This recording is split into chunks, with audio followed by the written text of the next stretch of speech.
Hi everyone, कैसे आप सभी। दिस इज कृषि दीदी, स्वागत करता हूँ सभी का rank plus 9th and 10th channel पे।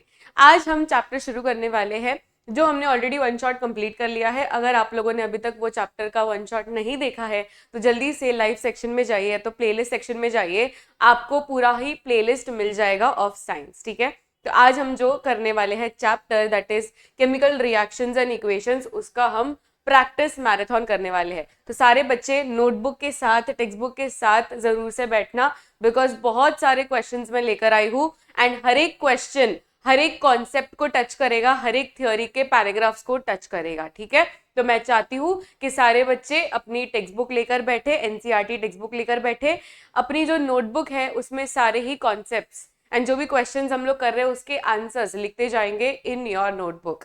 ठीक है, तो जिससे आपका पूरा चैप्टर ही साथ साथ में रिवाइज हो जाएगा with the NCERT and with the notes. चलिए, first question on your screen. Dissolving sugar in water is an example of. Sugar को डिसॉल्व करना पानी में, क्या इसमें कोई केमिकल रिएक्शन हो रहा है? देखो, दो तरीके के चेंजेस होते हैं, राइट? हमने वन शॉट जब कर रहे थे तभी हमने दो तरीके के चेंजेस देखे थे। एक तो था फिजिकल चेंज एंड दूसरा था chemical change, right? Physical change and chemical change.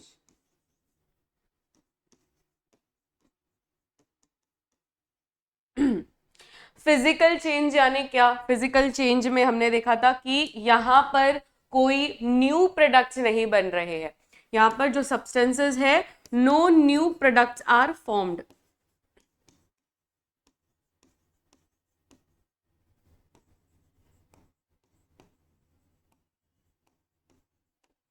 यहां पर जो है बेटा, यहां पर new substances are formed.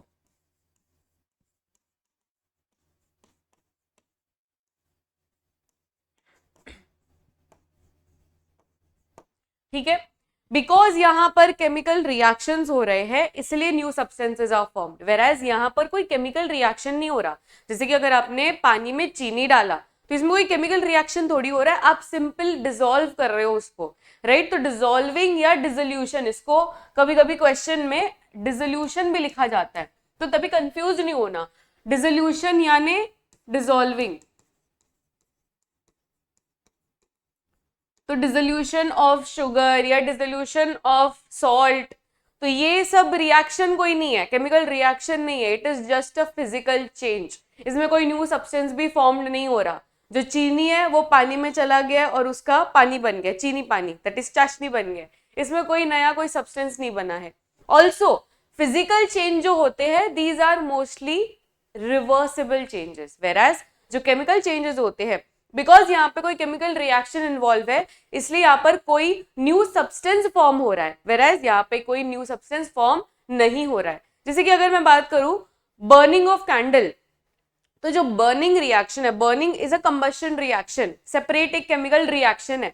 But अगर मैं सिर्फ मेल्टिंग की बात करूं कि कोई कैंडल को मैंने मेल्ट कर दिया तो उससे क्या बन गया? वो वैक्स बन गया। तो कैंडल भी वैक्स से ही बना है, तो इसमें कोई सब्सटेंस तो नहीं बना है ना, न्यू न्यू सब्सटेंस थोड़ी कोई बना है। जो वैक्स था उसका खाली चेंज इन शेप हो गया, तो उसमें कोई न्यू सब्सटेंस नहीं फॉर्म हुआ है। ऑल्सो दूसरी बात ये नोट डाउन करनी जैसी है कि इसमें रिवर्सिबल चेंज हो रहे हैं। अब वही वैक्स को अगर मैं फिर से थोड़ा सा गर्म करूं और उसको फिर से मैं थोड़ा मोल्ड में डालूं तो फिर से वही कैंडल मैं बना सकती हूँ, right? So these are reversible changes. हम वही चीज को बार बार नए नए सब्सटेंसेस में, मतलब no new substances form, but उसी के अलग अलग रूप में हम क्रिएट कर सकते हैं। वेराज यहाँ पर new substance are formed and that is why these are irreversible changes. Generally ये होते हैं इरिवर्सिबल, वेराज ये जनरली होते हैं रिवर्सिबल। ये जनरली क्या होते हैं? रिवर्सिबल। इनको आप रिवर्स कर सकते हैं, राइट? तो यहां पर क्या होगा? Dissolution of water in sugar, मतलब sugar in water is an example of physical change, right? यहाँ पे कोई केमिकल चेंज नहीं हो रहा है। बेटा यहाँ पे chemical change and physical change के ऊपर बहुत सारे सवाल आते हैं, you have to note it down. आप इस चीज को ना ये नहीं कर सकते हो, लाइटली नहीं रख सकते हो। फिजिकल चेंज केमिकल चेंज के ऊपर आपको फॉर श्योर क्वेश्चन आने ही वाला है बोर्ड्स में। तो आपको ये करना ही है। फिजिकल चेंज केमिकल चेंज के ऊपर असर्शन रीजन भी आते हैं। Next question on your screen, a substance which oxidises itself and reduces other. खुद का ऑक्सीडेशन हो रहा है, देखो ध्यान से सुनते हैं, ये क्वेश्चन को एकदम ध्यान से समझते हैं, बहुत इंपॉर्टेंट क्वेश्चन है। A substance which oxidises itself मतलब खुद का हो रहा है ऑक्सीडेशन, राइट, खुद का हो रहा है ऑक्सीडेशन। लिख देते हैं, जो भी हमें चीज समझ में आ रही है उसको पहले आप नोट डाउन कर लो। खुद को ये करवा रहा है ऑक्सीडेशन, मतलब खुद का हो रहा है ऑक्सीडेशन, एंड रिड्यूसेस अदर मतलब रिडक्शन हो रहा है, रिडक्शन हो रहा है ऑफ अदर, दूसरे का ये रिडक्शन करवा रहा है। तो इस तरीके के रिएक्शन को हम क्या कहते हैं, इस तरीके के एजेंट को हम क्या कहते हैं, जो खुद का ऑक्सीडेशन करवा रहा है पर दूसरे का रिडक्शन करवा रहा है, इसको हम कहते हैं reducing agent, right, reducing agent, reducing agent. Reducing agent यानी क्या, कि दूसरे का ये रिडक्शन करवाएगा, रिडक्शन यानी क्या, लॉस ऑफ ऑक्सीजन या तो गेन ऑफ हाइड्रोजन, तो दूसरे का ये रिडक्शन करवा रहा है पर खुद का क्या करवा रहा है, ऑक्सीडेशन करवा रहा है। So this will be a reducing agent. दूसरे का क्या करवा रहा है वो देखना है हमें, तो दूसरे का ये रिडक्शन करवा रहा है तो खुद क्या ये रिड्यूसिंग एजेंट है। अगर मैं क्वेश्चन को थोड़ा ट्विस्ट कर लूं कि खुद का ऑक्सीडेशन, खुद का रिडक्शन हो रहा है पर दूसरे का ऑक्सीडेशन कर रहा है, दूसरे का क्या कर रहा है, ऑक्सीडेशन कर रहा है ना, तो ये एक्ट कैसे करेगा, ऑक्सीडाइजिंग एजेंट।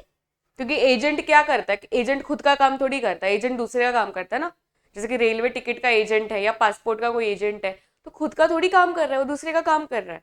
तो रिड्यूसिंग एजेंट मतलब क्या, कि दूसरे का रिडक्शन करके देगा। ऑक्सीडाइजिंग एजेंट मतलब क्या, कि दूसरे का ऑक्सीडेशन करके देगा। तो ऐसे आप याद कर सकते हो, ठीक है, इसमें अभी कंफ्यूज हमें नहीं होना है, क्योंकि बहुत सारे बच्चे यही कॉन्सेप्ट को लेकर एकदम कंफ्यूजन में जीते हैं। आपको सिर्फ इतना याद रखना है, एजेंट मतलब दूसरे का काम करेगा, रिड्यूसिंग एजेंट दूसरे का रिडक्शन करेगा, ऑक्सीडाइजिंग एजेंट दूसरे का ऑक्सीडेशन करेगा, दैट्स इट। तो यहाँ पे आंसर क्या होगा, reducing agent, that is option B.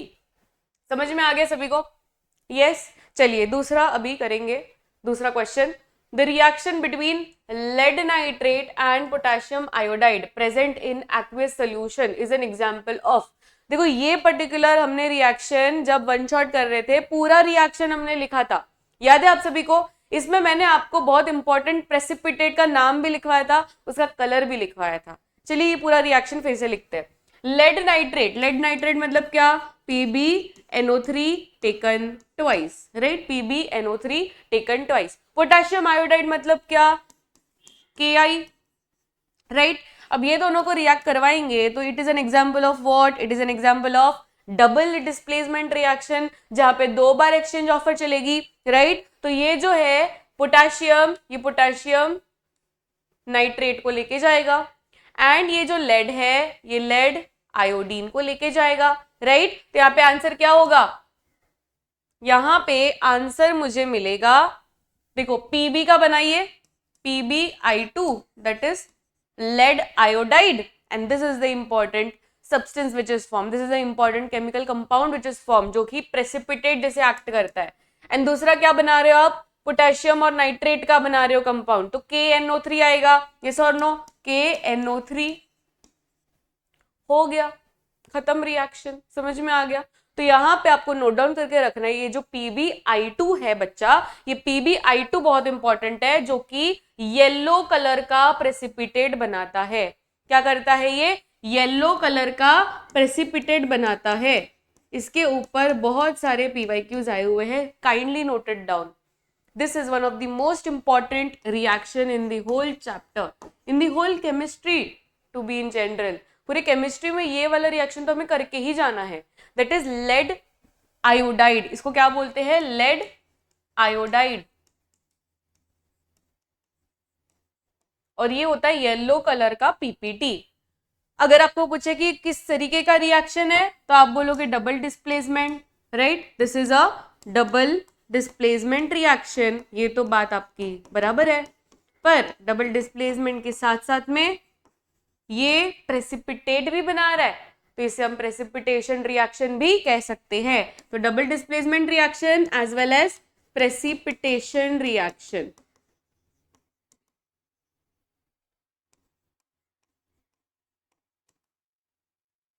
ठीक है, डबल डिस्प्लेसमेंट रिएक्शन या तो प्रेसिपिटेशन रिएक्शन, ये दोनों में आप ये एग्जांपल को यूज कर सकते हैं।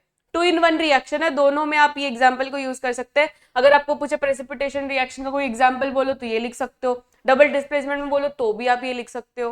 समझ रहे हो? तो ये रिएक्शन तो करके ही जाना है। तो इसमें आंसर क्या होगा?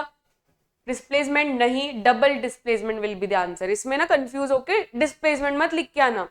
डिस्प्लेसमेंट मतलब सिंगल डिस्प्लेसमेंट, डबल डिस्प्लेसमेंट मतलब डबल डिस्प्लेसमेंट, 2 बार जब एक्सचेंज ऑफर चले। तो इसमें 2 बार हो रहा है ना, ये फर्स्ट ये सेकंड, तो 2 बार हो रहा है, इसलिए डबल डिस्प्लेसमेंट रिएक्शन।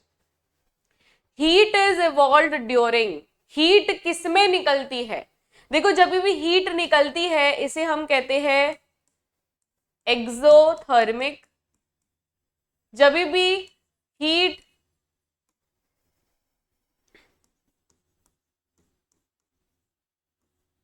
एब्जॉर्ब हो रही है, जब भी हीट एब्जॉर्ब हो रही है इसको हम कहते हैं एंडोथर्मिक। तो 2 याद रखना है, एक तो एक्सोथर्मिक, दूसरा एंडोथर्मिक। एक्सोथर्मिक मतलब हीट इज लिबरेटेड।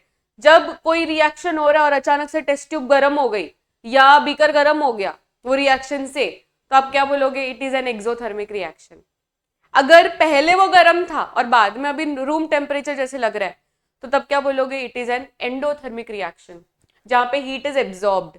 जरूरी नहीं है कि हीट ही हो, यहाँ पे सिर्फ एनर्जी की हम बात करते हैं। तो energy can be in the form of light, it can B in the form of heat, it can B in the form of electrical energy. तो आप लोगों ने देखा होगा कि डिकम्पोजिशन रिएक्शन जो होते हैं, डिकम्पोजिशन रिएक्शन में जनरली क्या देखा जाता है कि उसमें एक पर्टिकुलर रिएक्टेंट को तोड़ा जाता है जिससे आपको और प्रोडक्ट्स मिलेंगे। अब ये तोड़ने के लिए ऐसे आसानी से तो नहीं टूटने वाला, उसमें आप एनर्जी का सप्लाई करोगे। वो हो सकता है हीट एनर्जी के फॉर्म में, वो हो सकता है इलेक्ट्रिकल के फॉर्म में, या तो लाइट एनर्जी के फॉर्म में, राइट। तो यहाँ पे जब आप हीट को सप्लाई करते हो, हीट जरूरी नहीं है, एनर्जी को सप्लाई करते हो रिएक्शन में, तो एनर्जी एब्जॉर्ब हो रही है रिएक्शन में, तो इसे हम क्या कहेंगे? It is an endothermic reaction. But जब एनर्जी रिलीज हो रही हो रिएक्शन में, इसे हम कहेंगे एक्सोथर्मिक रिएक्शन, जो कि जनरली देखा जाता है in the form of heat energy. इसलिए हम लोग हमेशा heat is evolved, heat is absorbed ऐसा सब यूज करते हैं क्योंकि जनरली ये देखा जाता है। तो जब भी हीट इज इवॉल्व्ड तो क्या होगा answer? It will be exothermic reaction. Heat is evolved, exothermic reaction. अब यहाँ पे देखो कितने ट्रिकी ऑप्शंस, देखो आप कितने ट्रिकी ऑप्शंस है। हीट इज इवॉल्व मतलब क्या होना चाहिए आंसर? एक्सोथर्मिक होना चाहिए, राइट। अब यहाँ पे ऑप्शंस में एक्सो है ही नहीं, तो क्या करोगे आप? ये हमेशा ध्यान में रखना, जब भी कॉम्बिनेशन हो तो जनरली तो आता ही है जनरली। अब यहाँ पे कॉम्बिनेशन भी और कंबशन भी है, so we have a good option that is combustion, क्योंकि कंबशन रिएक्शन में एनर्जी निकलती है, आप लोगों को पता ही है। हाइड्रोकार्बन्स में जब हम लिखते हैं कंबशन रिएक्शन तो उसमें मीथेन प्लस ऑक्सीजन में हम लोग बहुत ज्यादा एनर्जी करते हैं ना, कि प्लस एनर्जी प्लस हीट। इसका मतलब क्या है? प्लस एनर्जी का मतलब क्या है? कि एनर्जी इज इवॉल्व्ड, मतलब हीट इज इवॉल्व्ड। तो combustion reaction is for sure N example of exothermic reaction. तो जरूरी नहीं कि यहाँ पे आंसर होना चाहिए एक्सोथर्मिक, कंबशन लिख सकते हैं। बट अगर आपको ऑप्शन में कंबशन भी ना दिया हो तो क्या करेंगे? तो आप लोग जो जिस तरीके से ऑप्शन दिए गए हैं उसमें सही ऑप्शन होगा कॉम्बिनेशन। क्यों पता है? क्योंकि कॉम्बिनेशन रिएक्शन भी जनरली होते हैं एक्सोथर्मिक। जैसे कि हमने वो कैल्शियम ऑक्साइड वाला रिएक्शन देखा था, कैल्शियम ऑक्साइड में जब भी पानी डालते हैं तो उसमें कैल्शियम हाइड्रोक्साइड बनता है। ये रिएक्शन भी बहुत ही हाईली एक्सोथर्मिक है, इसमें हीट जनरेट होती है। सो जनरली ऐसा नहीं है कि सारे कॉम्बिनेशन रिएक्शन होते हैं एक्सोथर्मिक, बट अगर ऐसा कोई ऑप्शन हो जिसमें आपके पास कोई दूसरा ऑप्शन ही नहीं बचता तो आप लोग कॉम्बिनेशन करके आ सकते हैं। डिकम्पोजिशन क्या होगा? डिकम्पोजिशन, यहाँ पे डिकम्पोजिशन दिया नहीं है तो हमेशा याद रखना, डिकम्पोजिशन जो होते हैं, हमेशा नहीं जनरली डिकम्पोजिशन जो होते हैं दीज आर एंडोथर्मिक, क्योंकि उसमें एनर्जी का एब्जॉर्प्शन होता है, राइट। वो तोड़ने के लिए वो जो पर्टिकुलर है, कंपाउंड है, उसको तोड़ने के लिए हीट एनर्जी मतलब थर्मोलाइसिस करेंगे, या तो फोटोलाइसिस करेंगे, या तो इलेक्ट्रोलाइसिस करेंगे, राइट। तो यहाँ पे एनर्जी एब्जॉर्ब होती है, तो जहाँ पे एनर्जी एब्जॉर्ब होती है उसे हम कहते हैं एंडोथर्मिक रिएक्शन। समझ गया? तो यहाँ पे आंसर क्या होगा? कंबशन रिएक्शन, राइट, क्योंकि इसमें प्लस एनर्जी लिखते प्रोडक्ट साइड में, तो एनर्जी इवॉल्व हो रही है। Next question, oxidation is a process which involves dash. Oxidation मतलब आपको सिर्फ इतना याद रखना है, ऑक्सीडेशन मतलब क्या? ऑक्सीजन का गेन हो रहा है, राइट। ऑक्सीडेशन यानी क्या? Gain of oxygen, gain of oxygen, या तो दूसरा हो सकता है removal of hydrogen, removal of hydrogen, या तो इलेक्ट्रॉन्स। तो gain of hydrogen, sorry gain of oxygen, या तो रिमूवल ऑफ हाइड्रोजन, इसे हम कह सकते हैं कि it is an oxidation reaction. ये हमेशा याद रखना है।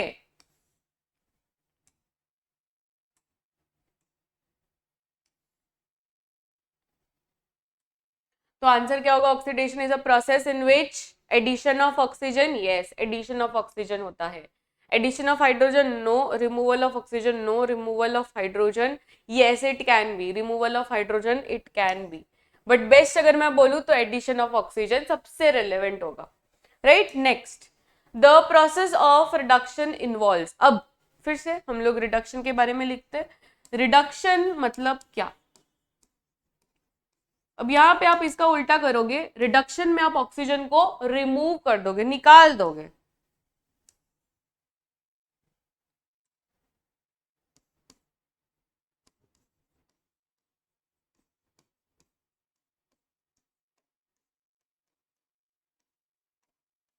रिमूवल ऑफ ऑक्सीजन,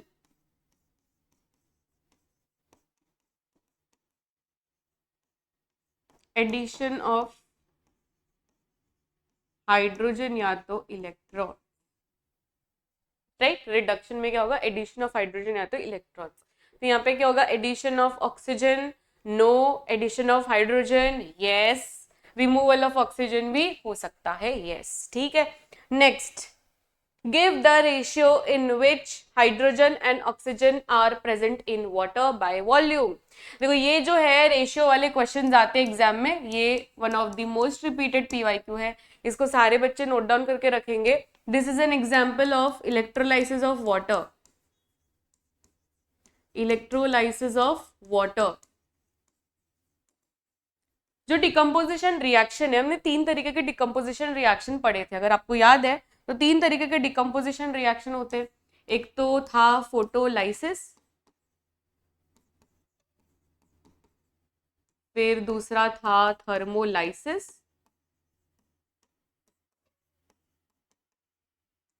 एंड तीसरा था electrolysis,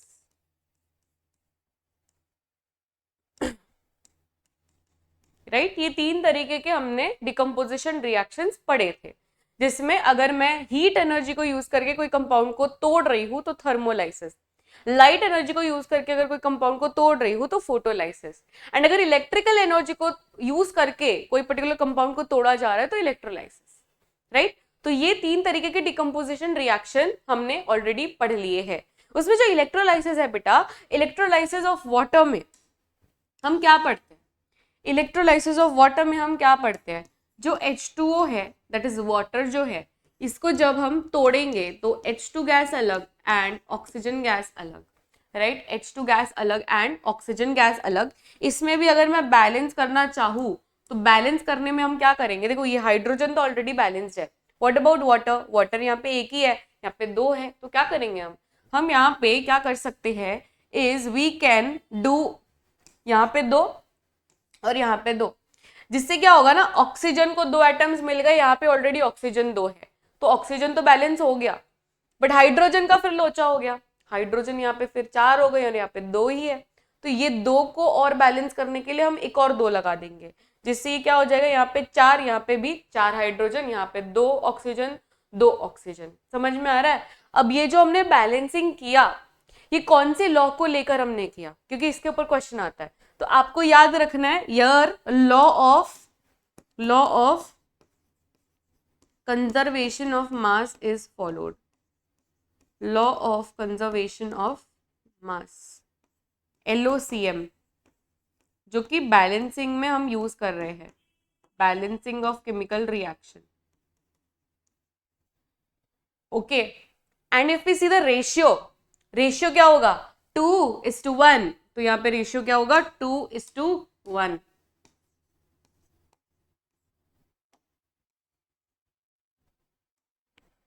to is to one, that is ये 2 एटम्स, मतलब 2 ये रहेंगे 2 मॉलिक्यूल्स ऑफ हाइड्रोजन, क्योंकि एक में ही 2 है.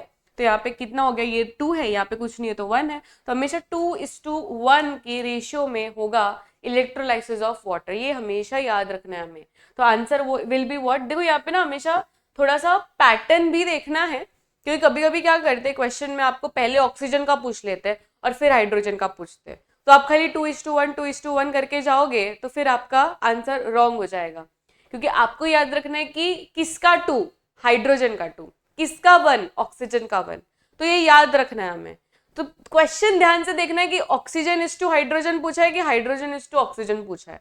आप समझ रहे हो, तो इसमें हाइड्रोजन इज टू ऑक्सीजन ही पूछा है. सो बात एकदम सही है, इसमें 2 होगा और इसमें 1 होगा. सो आपको आंसर यहाँ पे आएगा option C, that is 2:1, right. चलिए नेक्स्ट सवाल. MnO2 plus 4HCl will give you 2H2O plus Cl. इसमें MnCl2 थोड़ा सा ये हो गया, यहाँ पे हम MnCl2 डाल देते हैं. तो ऑक्सीजन है, ठीक है, मैंगनीज, यहाँ पे मैंगनीज अलग मिला है मुझे,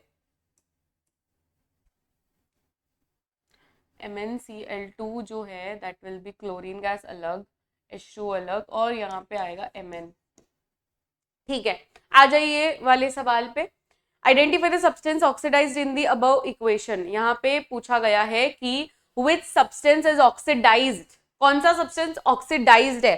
क्वेश्चन ध्यान से समझिए कि यहाँ पे पूछा गया है which of the substance is oxidised, मतलब ऑक्सीडाइजिंग एजेंट का नहीं पूछा, खुद का ऑक्सीडेशन किसका हो रहा है ये पूछा है. तो which of the substance is oxidised, तो MnO2 है जो है, MnO2 का तो रिडक्शन हो गया है. फिर HCl जो है, HCl को ऑक्सीजन मिल चुका है, राइट, ऑक्सीजन मिल चुका है. तो यहाँ पे HCl is getting oxidised, HCl is getting oxidised. आप समझ रहे हो, HCl था, इसमें कोई ऑक्सीजन नहीं था, यहाँ जाके इसके पास ऑक्सीजन आ गया तो ऑक्सीडाइज हो गया, HCl got oxidised. A substance X is used in white washing. बच्चों ये मोस्ट रिपीटेड PYQ है, इसको सारे बच्चे नोट डाउन करके रखिए. मोस्ट रिपीटेड PYQ है ये.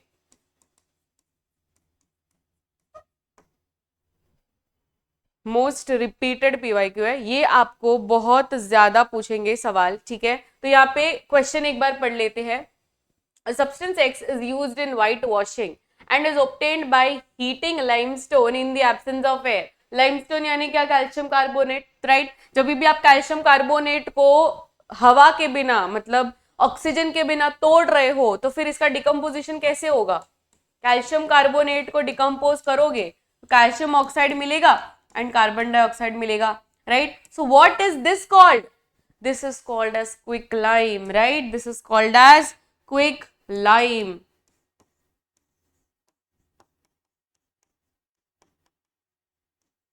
which is calcium oxide.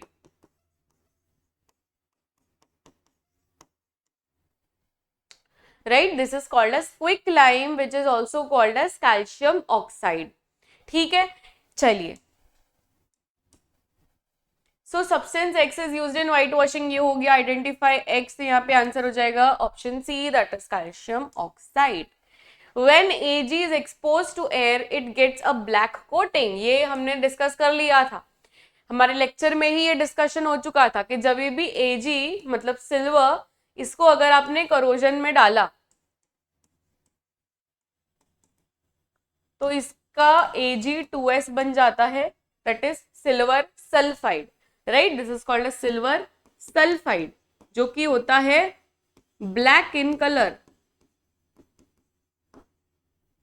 और ये क्या है, ये है सिल्वर, सिल्वर क्या होता है? चांदी, चांदी मतलब सिल्वर कलर का, तो ये है सिल्वर कलर का, और ये आगे जाके करोजन के बाद में ये बन जाता है ब्लैक, राइट, ये बन जाता है ब्लैक, दैट इज Ag2S। तो इसमें आंसर होगा option B, that is Ag2S। ये हमेशा याद रखना है, इसके ऊपर क्वेश्चन आएगा आपको, ये 2024 में भी सवाल आया हुआ था, so very very important. Which of the following is an endothermic process? Endo मतलब क्या? Endo मतलब heat is absorbed, energy is absorbed.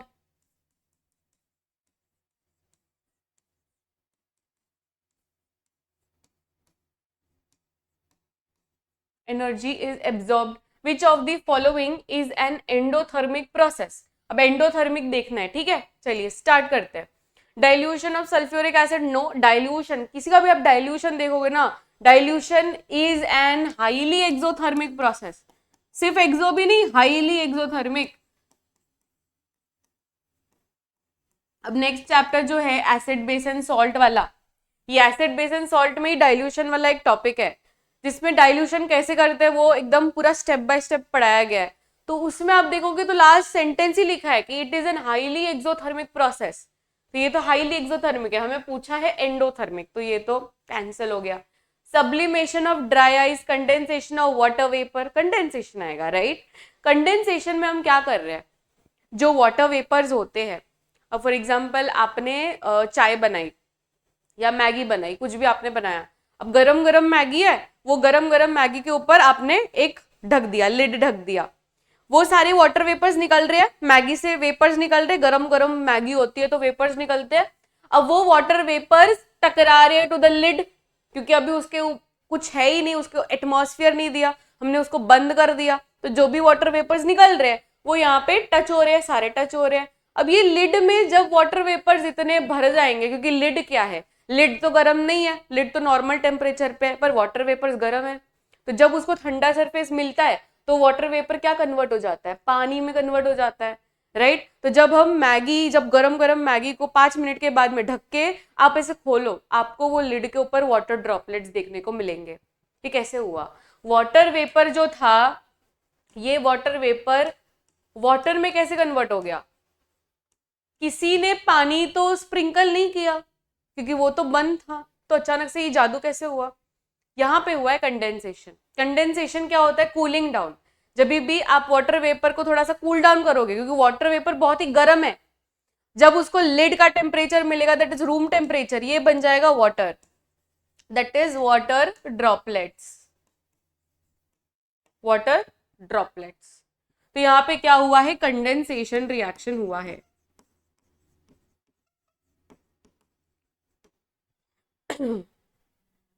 Answer will be option C, ठीक है बेटा, ओके। चलिए next, what type of chemical reactions, what type of chemical reactions take place when electricity is passed through water? किस तरीके का chemical reaction होता है ये आपको बताया गया है, तो हमने पिछले ही स्लाइड में देख लिया था कि जो डिकम्पोजिशन रिएक्शंस होते हैं, ये डिकम्पोजिशन रिएक्शन 3 तरीके के होते हैं। एक तो थर्मोलाइसिस, जब हीट एनर्जी सप्लाई करो आप,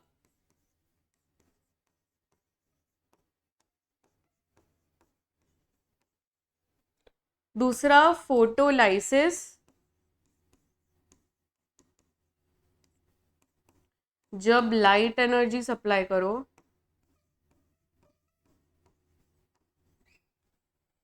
तीसरा इलेक्ट्रोलाइसिस,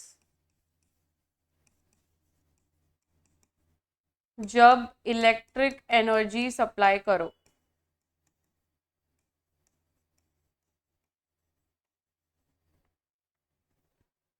तो what type of chemical reaction take place when electricity is passed through water, तो इसमें होगा डिकम्पोजिशन रिएक्शन, राइट, वो भी इलेक्ट्रोलाइसिस वाला, तो decomposition reaction, that is option C, decomposition reactions. Select the oxidising agent for the following reaction, यहाँ पे आपको ऑक्सीडाइजिंग एजेंट निकालना है बेटा।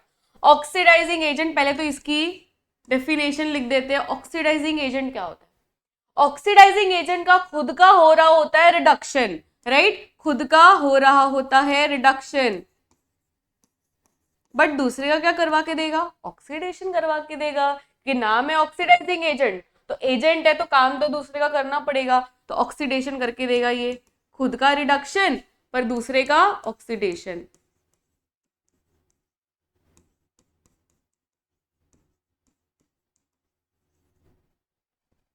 चलिए यहाँ पे इस रिएक्शन को समझते हैं। पहले तो ना ये लिख देते हैं कि किसमें ऑक्सीडेशन हो रहा है, किसमें रिडक्शन हो रहा है। यहाँ पे जगह नहीं है, मैं यहाँ पे लिख रही हूँ H2S plus I2 gives you HI। मुझे यहाँ पे नंबर से कुछ लेना देना नहीं है तो मैं नंबर नहीं लिख रही। Okay, this is the reaction. अब इसमें देखते हैं किसका ऑक्सीडेशन किसका रिडक्शन। अब अगर मैं H2S को देखूं तो H2S का क्या बन गया है, H2S का S बन गया है, मतलब H निकल गया, राइट, H2S का S बन गया, मतलब यहाँ पे क्या हुआ है, ऑक्सीडेशन हुआ है, रिमूवल ऑफ हाइड्रोजन, मतलब ऑक्सीडेशन हुआ है। दूसरा I2 था, इसके पास एक हाइड्रोजन ऐड हो गया। हाइड्रोजन का एडिशन मतलब क्या, हाइड्रोजन का एडिशन मतलब क्या, यहाँ पे हुआ है रिडक्शन, यहाँ पे क्या हुआ है, रिडक्शन। बस फिर हो गया, क्वेश्चन सॉल्व ही हो गया ऑलमोस्ट। यहाँ पे क्या पूछा है, ऑक्सीडाइजिंग एजेंट। ऑक्सीडाइजिंग एजेंट मतलब खुद का रिडक्शन हो रहा है, खुद का रिडक्शन हो रहा है पर दूसरे का क्या करवा रहा है, ऑक्सीडेशन करवा रहा है। ये इकलौता एक ही है, दैट इज I2, राइट। हमेशा आपको एक ही चीज याद रखनी है, stick to the concepts, confuse नहीं होना। हमेशा जब भी ऑक्सीडाइजिंग एजेंट पूछे, रिड्यूसिंग एजेंट पूछे, left hand side of the reaction में देखना है, हमेशा answer will be in the left hand side. इस पर्टिकुलर पार्ट में आपका रिएक्शन का आंसर रहेगा, और इसमें भी कोई भी मॉडिफिकेशन नहीं करना। जैसे कि अगर मेरा आंसर ये होता ना तो मैं पूरा H2S लिख के आती, सिर्फ S नहीं, सिर्फ H भी नहीं। यहाँ पे कैसे I2 है तो सिर्फ I लिख के नहीं आ सकती, पूरा I2 लिखना होगा। तो आपको इस तरीके से ही आंसर देना है, डोंट मेक सिली मिस्टेक। इसमें सिली मिस्टेक कर ही नहीं सकते। हमेशा आंसर कहाँ पे होगा, लेफ्ट हैंड साइड में होगा, और जैसा दिया है ना वो एज इट इज लिख देना है। अब जैसे कि यहाँ पे I2 आंसर रहेगा, पूरा I2, सिर्फ आयोडीन नहीं, पूरा I2 रहेगा। अगर आंसर अपना, अगर मैंने पूछा होता रिड्यूसिंग एजेंट बताओ, तो रिड्यूसिंग एजेंट में क्या होता है, खुद का ऑक्सीडेशन हो रहा है पर दूसरे का रिडक्शन करवा रहा है, तो दूसरे का रिडक्शन करवा रहा है, खुद का ऑक्सीडेशन हो रहा है, ये है, राइट। तो यहाँ पे आंसर अपना ये हो जाता, दैट इज रिड्यूसिंग एजेंट। तो इसमें आप क्या बोलते, कुछ कुछ बच्चे बोलते कि ma'am sulphur is the reducing agent. No, H2S पूरा काम कर रहा है ना, तो H2S पूरा हमारा आंसर होगा रिड्यूसिंग एजेंट में। तो हमेशा याद रखना, लेफ्ट हैंड साइड में जो दिया है वो एज इट इज हमें लिख के आना है। तो इसमें आंसर होगा I2। Next question, a substance added to food containing fats, oils, fats, जब ऑक्सीडाइज हो जाते हैं तो वो क्या कहले, हम लोग क्या बोलते हैं उसको, that is called as rancidity, right, that is called as rancidity, जिससे ओडोर चेंज हो जाती है,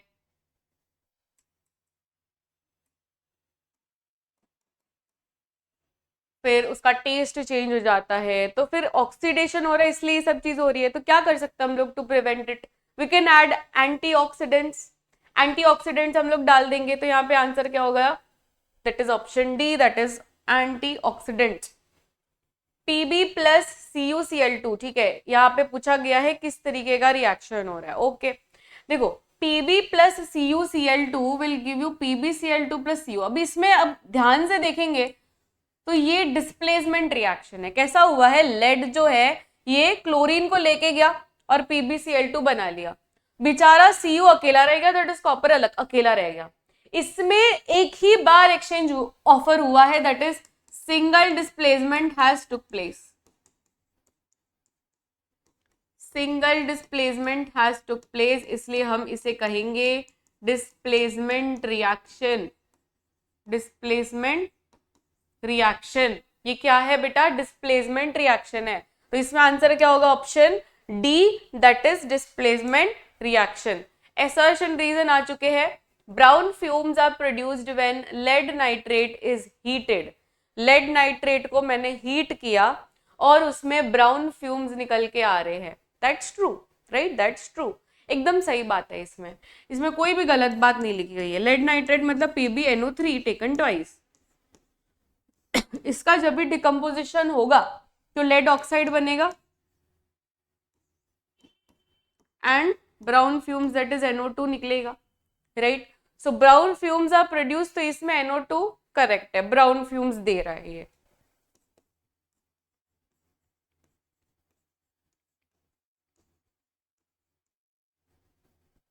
nitrogen dioxide gas is produced as a by product due to the decomposition of the lead nitrate. ये भी सही है, क्योंकि यहाँ पे क्या बन रहा है, नाइट्रोजन डाइऑक्साइड बन रहा है जो कि ब्राउन फ्यूम्स देने के लिए रिस्पॉन्सिबल है। तो जो ब्राउन फ्यूम्स निकल के आ रहे हैं, ये कैसे आ रहे हैं, because of the production of the nitrogen dioxide. और यहाँ पे एक और गैस निकलती है, दैट इज ऑक्सीजन गैस। तो ऑक्सीजन गैस नहीं होती है ब्राउन कलर की, नाइट्रोजन डाइऑक्साइड होती है ब्राउन कलर की गैस, राइट। तो यहाँ पे आंसर इज ऑप्शन ए, मतलब assertion भी करेक्ट है, रीजन भी करेक्ट है, and reason is giving correct explanation to the assertion, इसलिए यहाँ पे option A will be the correct answer. White silver chloride turns grey in sunlight, बताइए यहाँ पे आंसर क्या होगा। यस, व्हाइट सिल्वर क्लोराइड मतलब AgCl जो है टर्न्स ग्रे, ये रिएक्शन हो रहा है सनलाइट में। इसमें हम क्या कर रहे हैं, ये जो AgCl है that is silver chloride,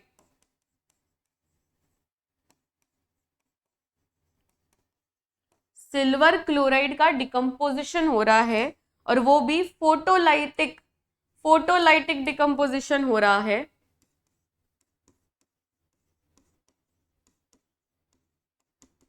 photolytic decomposition हो रहा है, एंड ये फोटोलाइटिक डिकम्पोजिशन रिएक्शन से सिल्वर अलग हो गया, which is grey in colour,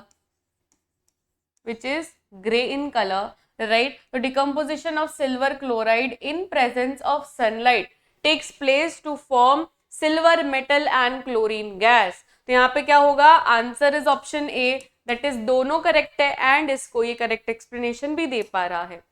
In electrolysis of water, the volume of hydrogen liberated is twice as that of the volume of oxygen formed. तो यहाँ पे क्या होगा, इलेक्ट्रोलाइसिस ऑफ वाटर का रिएक्शन लिखते हैं, H2O है, उसको हाइड्रोजन एंड ऑक्सीजन में अलग अलग हमने कर दिया बंटवारा। इसमें मुझे जो मिलेगा that will be 2 parts of hydrogen and 1 part of oxygen. तो 2:1 के रेशियो में मुझे मिल रहा है, दैट इज 2:1 के रेशियो में मिल रहा है। So water that is HO has hydrogen and oxygen in the ratio of 1:2। यहाँ पे देखो चीजें पलट गई। अब देख रहे हो जो मैं पैटर्न की बात कर रही थी, तो हमेशा क्वेश्चन को ध्यान से परखना है हमें। अब इसमें देखो बहुत ही माइनर डिफरेंस है, खाली पैटर्न में डिफरेंस है। इसमें पहले हाइड्रोजन को रखा है एंड ऑक्सीजन को रखा है, तो हाइड्रोजन 2 पार्ट्स है ना, और ऑक्सीजन 1 पार्ट है। इसमें उल्टा दिया है, 1:2 बोला है। 1:2 का मतलब क्या हुआ कि हाइड्रोजन 1 पार्ट है एंड ऑक्सीजन 2 पार्ट है, जो कि गलत है, राइट, जो कि गलत है। तो इसमें असर्शन राइट है पर रीजन फॉल्स है। बहुत बारीक सी एकदम गलती थी, बट जो बच्चे एक्साइटेड होके कर लेते हैं ना, तो उनका रॉन्ग आ जाता है आंसर, क्योंकि वो लोग क्या देखते हैं, हाँ चलो हाइड्रोजन ऑक्सीजन 2:1 1:2 कुछ मायने नहीं रखता। बट आपको हमेशा देखना है क्वेश्चन कि किस तरीके का क्वेश्चन है। अब अगर मैं यहाँ पे पहले ऑक्सीजन लिखती और बाद में हाइड्रोजन लिखती तो ये राइट होता, तब हम लोग 1:2 बोल सकते हैं। जरूरी नहीं कि 2:1 ही बोलना है, 1:2 बोल सकते हैं, पर पहले आप ऑक्सीजन को रखो फिर हाइड्रोजन को रखो, तो आप बोल सकते हो 1:2। 2:1 करना है तो हाइड्रोजन को पहले रखना पड़ेगा, ठीक है। तो यहाँ पे आंसर होगा assertion is true, reason is false. When calcium carbonate is heated, it decomposes to form calcium oxide and carbon dioxide. ये वाला डिकम्पोजिशन हमने ऑलरेडी कर लिया था। इसमें क्या लिखा था, कैल्शियम कार्बोनेट जो है इसको डिकम्पोज किया and calcium oxide plus carbon dioxide मुझे मिल गया। Okay, the decomposition reaction takes place on application of heat, therefore it is an endothermic reaction. Endothermic reaction है क्या ये बेटा, ये डिकम्पोजिशन रिएक्शन है, बट यहाँ पे हीट के वजह से मैंने ये किया हुआ है, right. So this is an endothermic reaction. तो यहाँ पे आंसर होगा अपना assertion is also right, reason is also right. Yes. चलिए, magnesium ribbon is rubbed before burning because it has a natural coating of. जो कोटिंग होती है हमेशा जब भी वो फर्स्ट देखो, फर्स्ट पेज आपके चैप्टर में आ जाए, आपको एक फर्स्ट एक्टिविटी मिलेगी जिसमें मैग्नीशियम रिबन को वो लड़की जला रही है फ्लेम के सामने. तो क्या करती है, पहले उसको थोड़ा सा रब करती है मैग्नीशियम रिबन को. क्यों? क्योंकि उसमें एक बेसिक कोट रहता है ऑक्साइड का, दैट इज मैग्नीशियम ऑक्साइड का ऑलरेडी लेयर फॉर्म्ड होता है. तो हमें वो नहीं चाहिए, तो वो निकालने के लिए ये बेसिक स्टेप किया जाता है, that is rubbed before burning. तो बेसिक मैग्नीशियम ऑक्साइड का layer that is MgO. Magnesium oxide का फॉर्मूला पूछते एग्जाम में, हमेशा ध्यान में रखना है. MgO मैग्नीशियम ऑक्साइड, ये होता है व्हाइट ऐश कलर. कलर भी पूछते हैं मैग्नीशियम ऑक्साइड का, व्हाइट ऐश कलर.